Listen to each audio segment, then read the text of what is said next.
बिस्मिल्लाहिर्रहमानिर्रहीम अस्सलाम वालेकुम। आप देख रहे हैं मेरा फेसबुक और यूट्यूब चैनल। नाज़रीन ग्रामी, जंग मज़ीद शिद्दत इख्तियार कर चुकी है। सऊदी अरब मैदान में आ चुका है और इसराइल की जंग में, और इसराइली हट धर्मी जारी है। इसराइल ने कहा है कि रफ़ा में मज़ीद फ़ौजें भेजी जाएंगी, तो दूसरी जानिब 60 मिसाइल इसराइल पर दाग दिए गए। किसने दागे हैं, वीडियो में आगे चलकर बताएंगे। नाज़रीन करम, सबसे पहले बात करने वाले हैं सऊदी अरब की। सऊदी अरब ने फाइनली आवाज़ उठा ली है फ़लस्तीन की मज़लूम अवाम के लिए। सऊदी अरब के शहज़ादा मोहम्मद बिन सलमान इस वक्त शदीद गुस्से में दिखाई दे रहे हैं। उन्होंने कहा है कि हम अपने फ़लस्तीनी भाइयों के साथ खड़े हैं और इसराइल की गुंडागर्दी, इसराइल की दहशत गर्दी को ख़त्म हर सूरत होना पड़ेगा। किसी सूरत बर्दाश्त नहीं करेंगे कि हम मज़ीद इसराइल की गुंडागर्दी को झेलें और मज़ीद बर्दाश्त करें। उनका मज़ीद क्या कहना था? उनका कहना था कि जो अरब लीग के सरबराही इजलास में उनका एक पूरे ताबड़तोड़ उन्होंने वार की हैं, ना सिर्फ इसराइल पर बल्कि इजरायली हुकूमत और नेतन्याहू पर, और खुल्लम खुल्ला अमेरिका को भी धमकी दी है कि अमेरिका इस मसले से बाज आ जाए।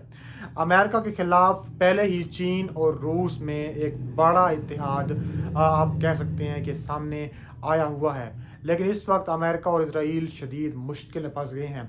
अगर ये जंग बंद होती है फ़लस्तीन की, उस वक्त भी पूरी दुनिया में शर्मिंदगी का सामना करना पड़ेगा इसराइल को और अमेरिका को, क्योंकि इसराइल अपने पूरी ताकत दिखाता है। हर टाइम इसराइल अपने बाजू दिखाता है। इसराइल कहता है कि हमारे पास हर तरह के ख़तरनाक और खूनी हथियार हैं, लेकिन इस वक्त इसराइल मुकम्मल तौर पर बेबस हो चुका है। अमेरिका को भी इतनी सपोर्ट इसराइल को नहीं मिल रही, लेकिन इस वक्त कहा जा रहा है कि इसराइल के ख़िलाफ़ अब पूरा अरब सामने आ चुका है। अरब के सरबराही इजलास में बात करने वाले हैं कि मोहम्मद बिन सलमान ने मज़ीद क्या कहा। उन्होंने मज़ीद ये कहा है कि जो वहशाना तशद्दुद और बमबारी कर रहा है इसराइल, वो बंद करे। इसके अलावा उन्होंने कहा है कि इसराइल की गज़ा की पट्टी पर चढ़ाई UN के जो असूल हैं, जो कवानीन हैं, उसके मुतरादिफ है। उन्होंने कहा है कि गज़ा में इंसानी हालात से निमटने की कोशिशों की हमायत और गज़ा जंग को रोकने के लिए बैनुल-अक़वामी कोशिशों पर बात करने को हम तैयार हैं। हम अपने फ़लस्तीनी भाइयों के साथ खड़े हैं। उनका मज़ीद क्या कहना था? उन्होंने जो मनामा पहुँचे थे मोहम्मद बिन सलमान, उन्होंने बेझिझक इस वक्त इसराइल पर तनकीद की है और अमेरिका पर तनकीद की है। दूसरी जानिब इसराइल भी अपनी खुली दहशत गर्दी, गुंडागर्दी जारी रखे हुए है। योगलैंड, जो कि इसराइल के डिफेंस मिनिस्टर कह सकते हैं, उनका कहना है कि रफ़ा में मज़ीद इसराइली अफवाज भेजी जाएगी।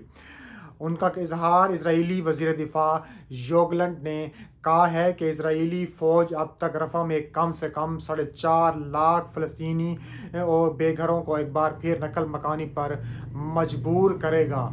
यानी कि आप कह सकते हैं कि पूरी खुल्लम खुल्ला दहशत गर्दी है किसी एक अक़वाम के ख़िलाफ़, किसी एक कौम के ख़िलाफ़, किसी एक मुल्क के ख़िलाफ़, एक ख़ुद मुख्तार मुल्क है फ़लस्तीन।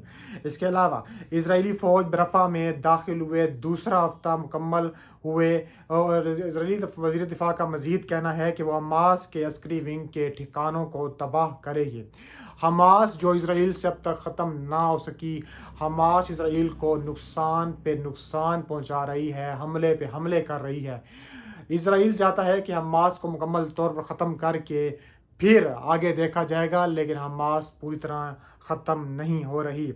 इसके अलावा अमेरिका ने इस हफ्ते मज़ीद $1 अरब का जो असला है वो इसराइल को देने का ऐलान किया है, और इस बारे में अमेरिका ने खामोशी भी इख्तियार कर ली है। इसके अलावा 4.5 लाख की तादाद में नई नकल मकानी करने पर मजबूर हैं, और आबादी के हवाले से भी खामोशी इख्तियार कर ली गई है। इसराइली फ़ौज के नए बेघर किए गए फ़लस्तीनी भी इसमें मौजूद हैं। दूसरी जानिब हम एक बड़ी खबर, तीसरी और लास्ट जो खबर मैं आपको देने जा रहा हूँ कि इसराइली फ़ौजी मराकज़ पर हिज़्बुल्लाह के ताज़ा तरीन हमले हुए हैं और 60 के करीब मिसाइल दागे गए हैं। ये मिसाइल کہاں سے آ رہے ہیں؟ یہ میزائل اسرائیل کہتا ہے کہ ایران سپورٹ کر رہا ہے، حالانکہ ایک بڑی برطانوی اخبار ہے، انہوں نے دعویٰ کیا ہے کہ حزب اللہ یہ ہتھیار خود بناتا ہے، چاہے وہ اس میں ایران کی مدد ضرور ہوگی لیکن یہ ایران کے میزائل نہیں ہیں۔ ایرانی حمایت یافتہ لبنانی ملیشیا نے یہ کہا ہے کہ اس نے جمعرات کے روز اسرائیلی فوجی پوزیشنوں پر 60 کے قریب میزائل داغے ہیں۔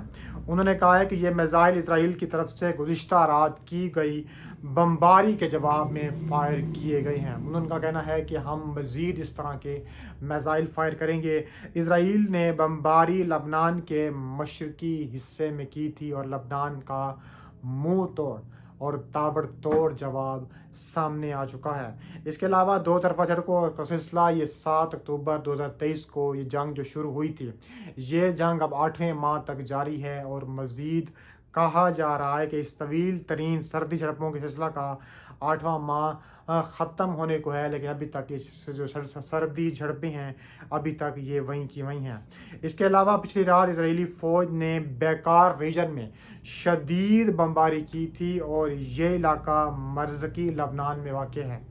جواباً حزب اللہ نے بھی اسرائیل کے اندر تک میزائل داغے تھے۔ لبنان کی سرکاری خبرساں ایجنسی نے بتایا ہے کہ اسرائیلی بمباری سے اب تک کچھ شہری اب تک زخمی ہو چکے ہیں اور 71 جگہوں پر آگ بھی لگ چکی ہے۔ دوسری جانب حزب اللہ نے مزید کہا ہے کہ ہم ایران کی ہیلپ لیں گے اور ایران اور ہم مل کر اسرائیل کو تباہ و برباد کریں گے۔ نیتن یاہو اس وقت پوری ہٹ دھرمی اختیار کر چکا ہے۔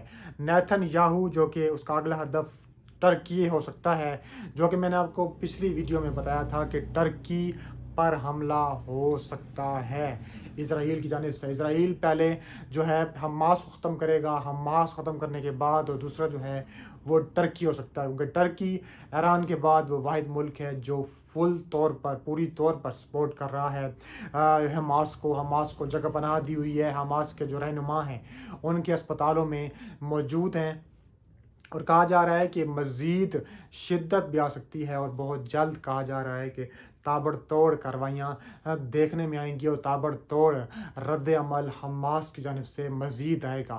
اور ترکی بھی مکمل طور پر حماس کو سپورٹ کر رہا ہے، چاہے وہ ویپن کی صورت میں ہو، چاہے وہ امداد کی صورت میں ہو، چاہے وہ اپنے ملک میں پناہ کی صورت میں ہو، یا چاہے وہ اپنے ملک کے اسپتالوں میں جو زخمی ہیں حماس کے رہنما ہیں یا حماس کے مجاہدین ہیں وہ ادھر پناہ لیے ہوئے ہیں اور ہسپتالوں میں ان کا علاج بھی بھرپور طریقے سے ٹرکی کر رہا ہے۔